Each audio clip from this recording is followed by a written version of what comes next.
Guys, welcome to another episode of Horror at the Store. I'm your host, Katie Hettenbach, and today I have a amazing human here. He's great. He's wonderful. He's a comedian. Give it up for Peter Murphy. Hey, thanks everybody. I'm here. Yeah. And I had some people dress up as a horror trope. Mm-hmm. And what is your trope?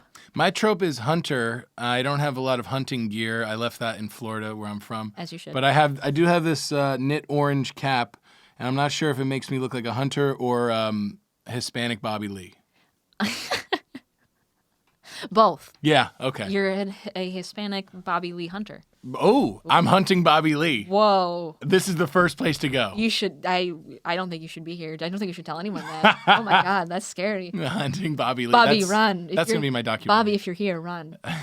He's listening right now. He knows. He was actually the guy who was whispering to you in the bathroom earlier. Yeah.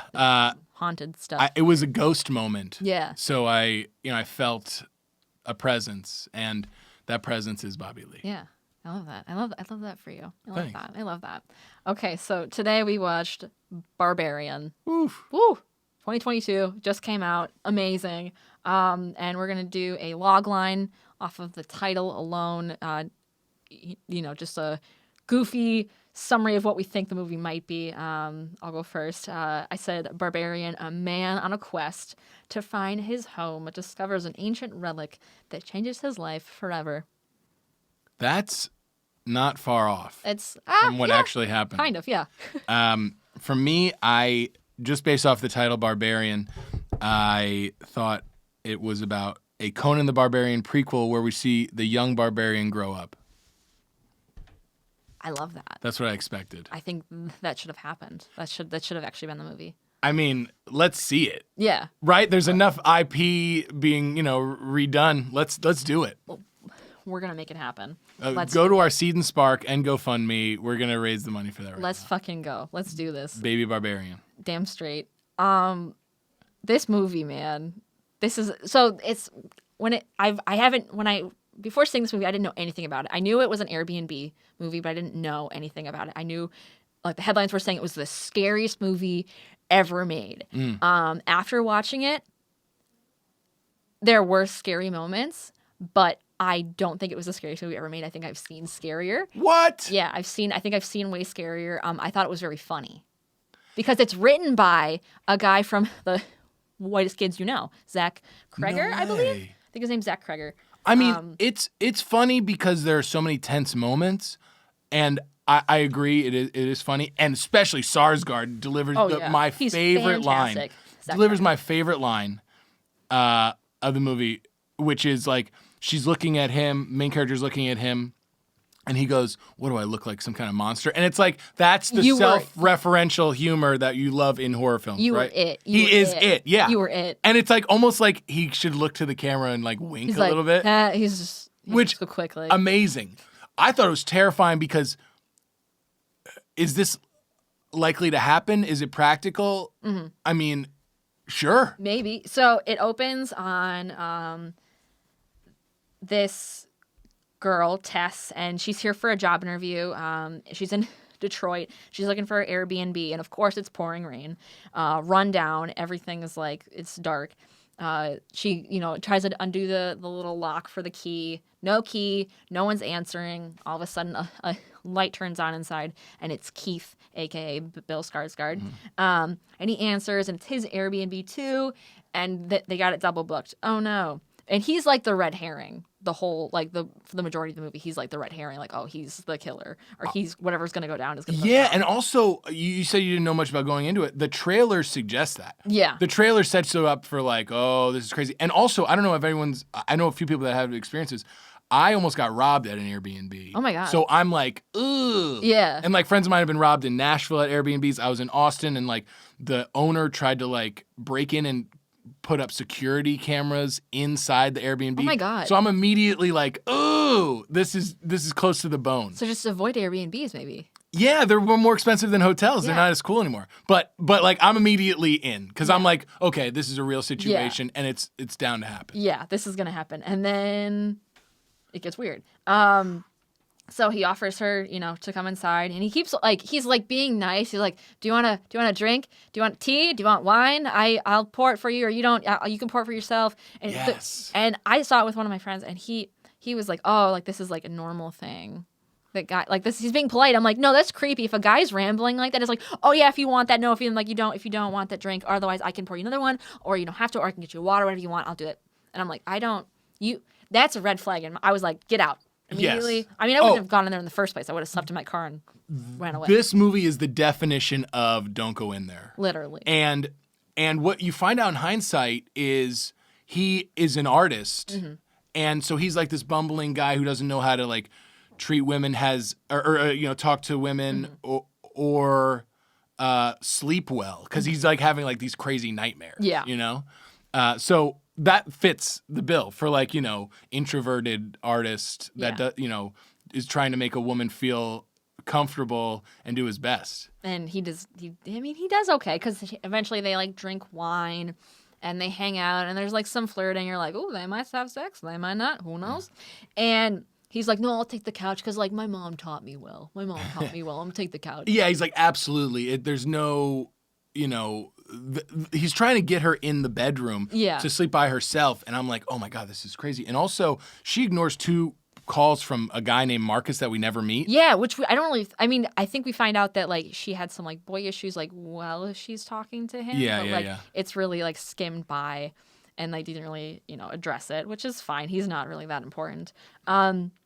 So Marcus is not important. He's not important. You know what? Ex-boyfriends aren't important. I'll just say it. I'll go out on a limb. Yeah, they're not important. You get them out of here. Get all the ex-boyfriends out of here. Hannah, if you're listening, I still love you. Hannah, come back to Peter, please. Yeah, come on. He misses you. Annul that marriage. Oh man.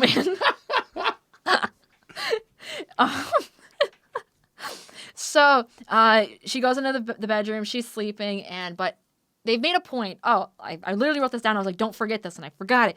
Anytime she would go to the bathroom in the beginning, she would lock the door, and they always made sure that she locked the door. Yeah. And when she goes into the bedroom, she does not lock the door, and I was like, it's going to be open. She's going to open her eyes, and it's open, which it is. Right, because they're having this moment, and he's like, all right, you're all set here. The sheets are washed. Great, everything's good. Then they have this moment, and she's laying down, or she's like standing there, and he like closes the door, almost bumbling into setting this up. Yeah. It's like you could see that this could be like Allison Williams in Get Out, where he's like playing this character, and then he makes sure he's the one to close that door, and it's the first time, like you're saying, you don't see the close up of that what's it called, of that door handle. Yes.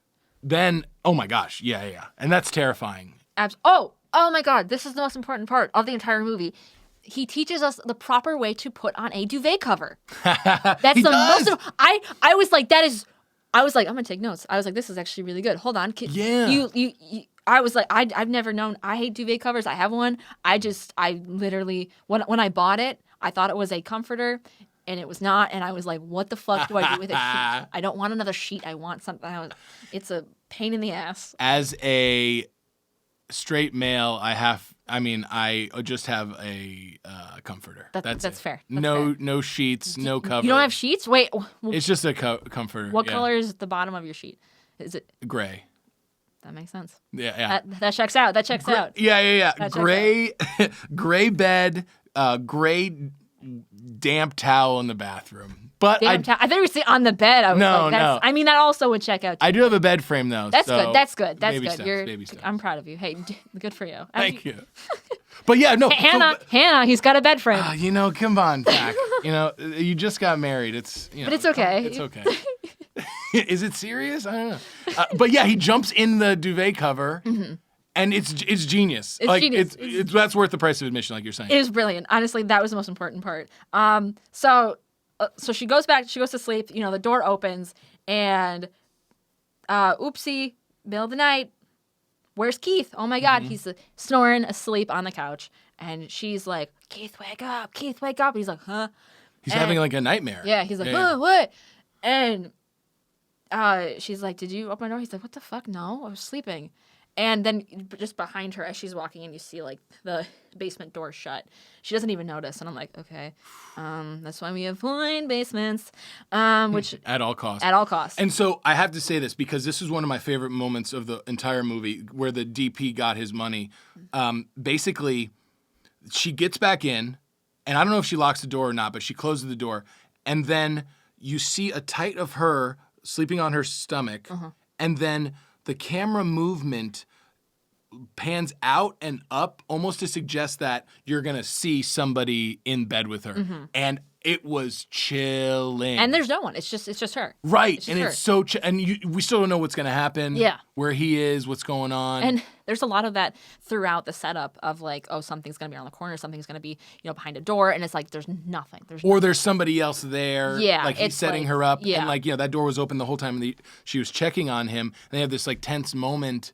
And yeah, he's just kind of like in the end is just kind of like a nerd. Yeah. You know? He's just a dweeb. He's just like a dweeb type of dude. dude. A dweeb who honestly, he just wanted to get laid. He just wanted to get laid with Tess. And he didn't even know. He's like, see what I can do. Yeah. Otherwise, just want to do some art. The next day, Tess goes in and nails her interview. Yeah. Which is for like some documentary. That's really brushed over and doesn't even like Documentary matter at all. researcher for jazz. Yeah. Yeah, we're like, okay, let's get back to the good stuff. Yeah. So she goes back to the Airbnb. Oh no, goes to the bathroom. No toilet paper. Gotta go find some. But Right. where's the toilet paper? In the basement. That seems so intentional by like whoever's pulling the strings. Literally. And they go downstairs. She goes downstairs and the door shuts to the basement. Yeah. And it locks. And that's like it's constantly always locked whenever it's shut. And so she's freaking out and she's like, oh my God, my phone's upstairs, but I have the key. How is Keith going to get back in? And she is like looking around for things to like, because there's a tiny window and she's like, maybe I can, scoot myself out. Oh, I can't. And she finds this rope that opens and she like pulls it and opens this like hidden room. And she goes in and she walks down the hall and she sees this door. And in the door, she opens it, and there's just a bed, a bucket, and a camera. She makes sure, she's like, there's a bed, a bucket, and a camera. And I'm like, oh no, it's Room all over again. It's a sex thing. Yeah. It's the movie Room. I kept saying The Room. It's not The Room. It's Room. Room. With very different movie. Larson. And I'm like, no, not another hostage movie. Those movies really get me. And I was like, not gonna do that. I was like, oh god. So she like gets out of there. She's like, I'm gonna get out. And then she sees Keith outside from the window. She's like, help me out. So gives her the key. He gets her out, and she's like, I'm gonna go downstairs. I'm gonna look at it. And she's like, no, I'm gonna leave. He goes, no, I got this, babe. Don't even worry about it. What's he trying to do? Is he trying to be? This seems like the one brave moment in his entire life. Yeah, and I was like, this is the red flag moment in movies where the girl's like, no, I'm gonna leave, or this is the moment where, I've seen like so many films where he gets her downstairs and then shoves her in the bed and locks the door, and then she's trapped in there. That's Right. what I was like, oh shit, get out of there, girl. He's gonna kidnap you. And her initial instinct when she looks down that hallway is nope. She literally says, nope, not doing that. Yep. Well, then don't. Get out. But she does. She does. She goes down. And so Keith goes down there and he doesn't come back. So she's like, I got to go find him. And it turns out there's like another door that leads down to a tunnel, an underground tunnel. And she's like walking down there and there's like cages and there's blood everywhere. And it's like dark as fuck. And she's freaking out and she finds Keith and he's like crawling and he's like, shh, we're not the only ones down here. And he's like, stop talking. And all of a sudden, this naked woman just bangs Keith's head several times against the wall. And that's the end of Keith. After she bit him. Yeah. After she bit him. Yeah. Then, oh my God. Then that movie ends. That section ends. Cut to black. Yeah. And then we just open up on Justin Long. Welcome back, Justin Long. I was like, praise Jesus, it's Justin Long. Right? And he's on a call with some coworker, and he's a film producer, director, and he's like, hey, guys, sad news. Someone's accusing you of rape. Sexual assault, yeah. Yikes. And he's like, well, what? no, oh my God. And they're like, hey, calm down, buddy, calm down. He's like, wait, but I didn't do anything. He's like, maybe you should keep this to your lawyer. And he's like, oh my God. And so he goes, he's like really running out of money. And this trial is like going to be pretty big. He's going to end him. So he's like, I got to go liquidate some properties in Detroit. Yeah. Which happens to be the Airbnb that they were at. And so he's at the Airbnb and he's like, oh, I'm going to measure everything and get all the square footage so I can get, the exact measurements to sell it. And he finds a secret room and he starts, bringing the tape measure and he's like, oh, I can, use this. I can post this. Oh my God, it's amazing. And then he finds the second door. Like to add to the square footage of the house to make the house more appealing for a buyer. Yeah. And let's go back. Then he goes for a drink with his friend, and this is the best part: is that his friend's like, "Oh, just be honest with me, man." So did you do it? Did you do it? What happened? What happened, bro? Like, it's me. It's your boy. I'm thinking this guy is like recording him. Oh yeah. And this comes off of a scene where he is talking to his mom, and she goes, "Your dad really wants to see you." He doesn't tell them that he's in Detroit. Yeah. And when she mentions the dad, he's like, "What? Dad said that? Daddy issues." Oh, like fine. Then he picks up the phone and he answers it in like, using a derogatory like gay slur. And then, like as a guy, I'm like, oh man, I don't know what they're trying to set up, what his arc is. Yeah. But then leading into this story, or leading into that club scene, which is like very tight, very well shot, I'm like, you are the most unlikable character in movies. But because it's Justin Long, I know. I'm like, I'm gonna find a way to like you. I'm like, right?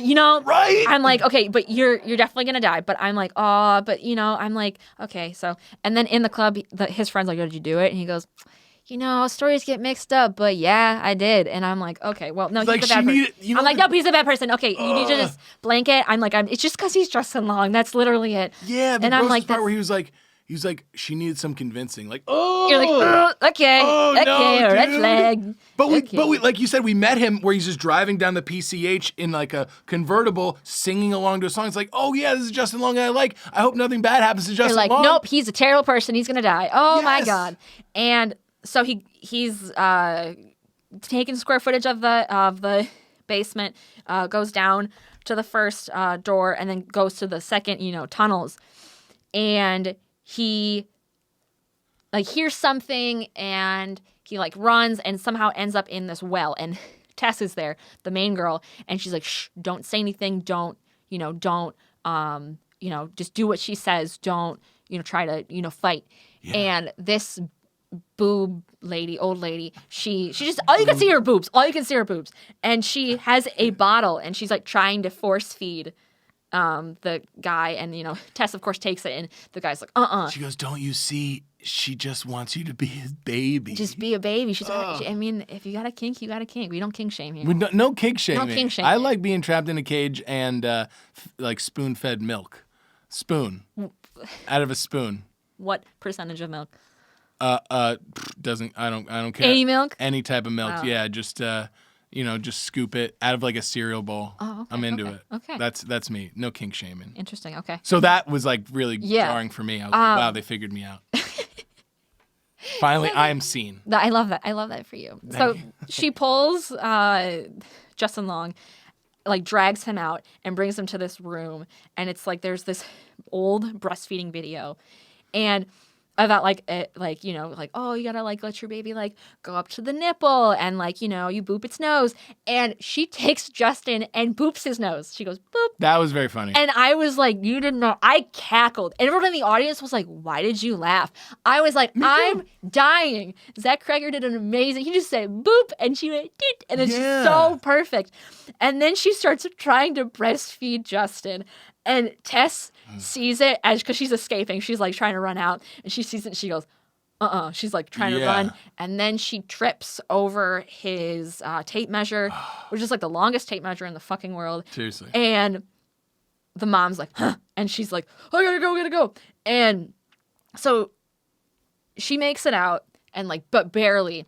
And this homeless man helps her and is like, oh, you need to like get out of here. Like by night, she'll come and find you. After, by the way, a couple scenes before, he chases this same homeless person, chases her into the house. Literally. He's like, get out of that house right now. He's like trying to protect her. Like this whole movie is you don't know who to trust, and all men suck. Literally. Right? And honestly, that's the moral of the story. And don't go into Airbnbs. Sorry, Airbnbs. Yeah. But don't. So she manages to escape. She's trying to go to the cops. The cops are like, no, you're crazy. Thinks she's some, crackhead. And so she goes back in and she gets into her car. She grabs her keys. She gets into the car and like the creature comes out, the woman, and she hits her with the car. Yeah. And she's like, oh, she's dead. She's dead. So she goes down to the basement to try to save Justin. And meanwhile, Justin found another room. And who's in that room? This man. Who is this man? He's the creature's father. So basically, this man, it's so disgusting. And this actor, he's really good at being creepy. He basically would kidnap women for sexual relations with them, if you will, and would have sex with them, their babies, and just basically would inbred. And this is the product of 40 years of inbreeding. Yeah. Is this creature who is really terrifying. And so he's like old and decrepit, and Justin's like, bro, like we're gonna get out of here. And by we I mean me, but I'll come back for you. No, he won't. He thinks that he's being that this older gentleman's being held hostage. Yeah. Which is like, now that I think about it, it's like this guy doesn't trust any women ever. Yeah. And he's like, you and me, bro, we're good, but I'm going to get out of here first. And somehow he gets a hold of a gun and kills himself. Yeah. The old man. And you're like, oh shit. And then Justin's like, I'll take the gun, let's go. So he's walking down, he's like sniper mode, like I'm going to get out of here. And then Tess is down there and she goes, is that you? And he shoots her. And I'm like, oh my God. And he's like, oh my God, I'm so sorry, I didn't know. But he helps her up and she's alive. So like, they get out and they're running there, and then they find the homeless man, and the homeless man helps them, and they hide. And by the car, the big creature woman, she's gone. Boob lady, she's gone. She's not there anymore. She's not pinned between the house and the car anymore. Inbred boob lady's gone. And the homeless guy's like, they're like, why haven't, he's like, you've been hiding here for 15 years? She's like, yeah, she's never found me. And then immediately found. Rips his arm off and then beats him to death with it. Literally. I was laughing so hard. I was like, that's hilarious. Because not until that moment do you see the raw, like, power of this person creature. The power of incest. Incest. It's compelling. That's like, yeah, that was the first draft of Power of Love. Yeah. Yeah. The power of incest. And it's stronger than anything. It is. So they start running up this silo, and Justin is leaving Tess in the dust. Right. And she's like, help me. And he's like, no, we gotta go. And they're at the top. And of course he drops the gun. And I'm like, God damn it, you dropped the gun. And the creature's just right on their tail.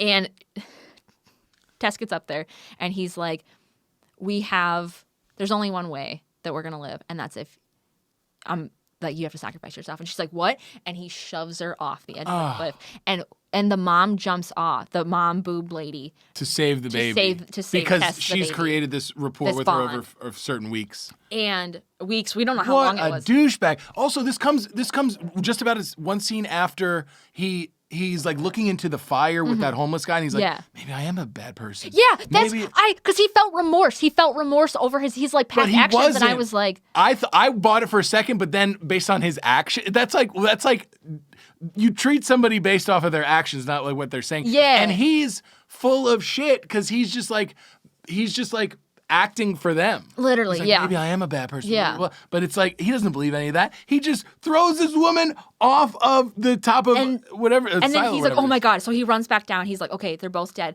But the boob lady shielded the baby. So Tess is alive. And he's like, oh my God, Tess. Oh, you like tripped. I couldn't save you. There was nothing I could do. Oh my God. And I was like, okay, whatever. And then the creature comes back alive, picks him up, and just... I was about to say fingered. Yeah, basically thumbs his eyes into mush, and he did, and then just rips him apart. I mean, he deserved it. Yeah, 100%. He's disgusting human, and Wow, the most disgusting human in the whole film was not this inbred creature. It was you're like, actually no. I felt bad for Justin her. Long. I felt so bad for her, and then Sure. in like the last moments of the movie, she's holding Tess. And she's like, baby, let's go back. And Tessa's like, no, I can't. Like, I need to go. And like, you could see like the woman, the boob lady is like, you feel really bad for her because she's like, this is all she's known. She's this isn't her fault, and she doesn't know anything else. And she gives like a little Simba to Tess, and then Tess pulls out a gun and just kills her. Bang. And then the movie ends, and it's just Tess walking off into the distance. But yeah. That was a movie. That was a movie. That was insane. But I don't think it was the scariest movie I've ever seen. This is definitely there's a movie called The Descent. Okay. That's about caves, and so I think it's The Descent. There we go. And Room with incest. Ooh. That is this movie. I like to stay on earth ground. I don't mess with tunnels or basements. I'm from Florida, that we don't have basements there, and I don't mess with the ocean. That's fair. Yeah. So if I'm going downstairs, it's absolutely not. Yeah. Yeah. Only upstairs. That's Well, that's how you would get killed, because you go upstairs. You're not supposed to do that in horror tropes. Right. But that's okay. So out of 10, what do you think? 10 out of 10 on my pizza scale, 0 or 10. I give it a 10. Yeah. Yeah. I mean, I recommend everybody watch it. It was amazing. Welcome back, Justin Long. And man, I loved it. Funny in moments and just absolutely terrifying. Yeah. Zach Kreger, I'm giving you a 9 out of 10. Ooh. This is the highest I've given. I really enjoyed it. It was hilarious. I don't think it was the scariest film I've ever seen, but there were some moments that were terrifying and hilarious, though. Good in theaters. I was just like burped. Good in theaters. This is one of the most see it in theaters if you can. Jarring theater experiences for horror films since I saw Signs when I was younger. When I saw Signs in theater, I was like, oh my God, what's happening here? Yeah. Absolutely terrifying. But you know what's not terrifying? Having you as a guest. Oh. Thank you so much, Peter. Anything you want to plug? More from me. Follow me on Instagram, Peter_Murphy, and my podcast, Florida Versus. Amazing. Well, thank you for being here. And guys, that's been another episode of Horror at the Store. See you guys next time. Bye. Bye.